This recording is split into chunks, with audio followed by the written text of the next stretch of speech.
কোথায় মহকুমা প্রশাসন? হতদরিদ্র শ্রমিকদের জীবন নিয়ে ছিনিমিনি খেলছে কি একটি বেসরকারি ঠিকাদার সংস্থা? এই প্রশ্নে উত্তাল সাব্রুম মহকুমা। রাজ্যের প্রতিটি মহকুমায় প্রতিদিনই যান দুর্ঘটনায় ঝরে যাচ্ছে বহু প্রাণ। রাজ্য সরকার একের পর এক ট্রাফিক আইন জারি করলেও বাস্তবে দুর্ঘটনার সংখ্যা কমছে না। প্রতিদিনই সামাজিক মাধ্যম এবং সংবাদ মাধ্যমে দেখা যাচ্ছে শোকস্তব্ধ পরিবারের আর্তনাদ। এই পরিস্থিতিতে সাব্রুম এবং মনুবাজার থানার অধীনে উঠে আসছে এক ভয়াবহ বাস্তব চিত্র।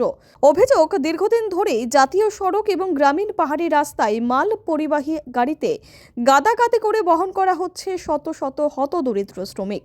ওএনজিসির বরাদ্দপ্রাপ্ত বহির্রাজ্যের বেসরকারি ঠিকাদার সংস্থা এডভেন্ট অয়েলফিল্ড সার্ভিসেসের বিরুদ্ধে এই গুরুতর অভিযোগ তুলেছেন স্থানীয় বুদ্ধিজীবী মহল এবং সাধারণ মানুষ। মনুবাজার থানার একেবারে ঢিলছোড়া দূরত্বে সাতচাঁদ আরডি ব্লক সংলগ্ন এলাকা থেকে প্রতিদিন সকাল 7টা থেকে 9টা পর্যন্ত মালবাহী গাড়িতে শ্রমিকদের পশুর মতো করে কাজে নিয়ে যাওয়া হয়, আবার সন্ধ্যায় একইভাবে ফিরিয়ে আনা হয়।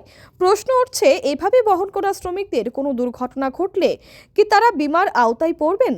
কার দায়িত্বে থাকবে নিহত শ্রমিকের পরিবার?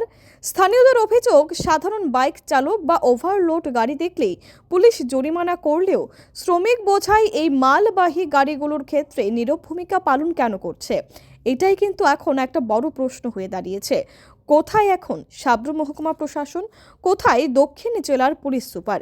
এখন দেখার প্রশাসন আদৌ এই গুরুতর অভিযোগের তদন্তে নেমে শ্রমিকদের নিরাপত্তা নিশ্চিত করতে পারে কিনা। কি গাড়ি এটা মেক্সি ট্রাক। হ্যাঁ, মেক্সি ট্রাক মানে এই গাড়ি দিয়ে কি করা হয়? এই গাড়ি দিয়ে যে লাইনে যায়, হ্যাঁ? লাইনে মেরামত করা হয়, যেটা ওএনজিসিতে ভাড়া। হ্যাঁ, কি নিয়ে যাইতাছো এখন? এখন কেবল পার্টি নিয়ে যাচ্ছে। মানে লোকজন নিয়ে যাইতাছো? পিছনে সব গাড়িতে লোক থাকে? হ্যাঁ, কতজন থাকে? 10-12 জন। হ্যাঁ, 10-12 জন থাকে। তো এই যে গাড়িটা কি মানুষ যাত্রী নেওয়ার জন্য না মাল গাড়ি? এটা মাল গাড়ি।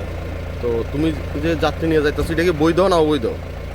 এটা অবৈধ, ঠিক আছে, কিন্তু ওখানে তো যেতে তো হ্যাঁ, যেতে তো হবে।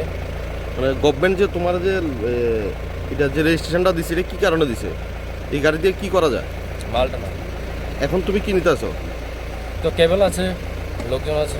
লোকজন আছে, তুমি কি মানুষ টানতে পারো এভাবে? মানুষ টানতে পারে না, ঠিক আছে, তাহলে মানুষগুলো যাবে কি করে? যে কেবলটা যে সাপ্লাই করবে, এটা তোমার দায়িত্ব নাকি এটা তাদের দায়িত্ব? তাদের দায়িত্ব। তুমি তোমার এই গাড়িতে তুমি কেন নিচ্ছ? এই গাড়িটা প্রোভাইড করেছে, তাই তোমার গাড়িটা তো মাল গাড়ি, তুমি এটা দিয়ে কেন মানুষ নিচ্ছ? আমাকে যেটা বলেছে আমি সেটাই করছি। Bureau report, PV north east.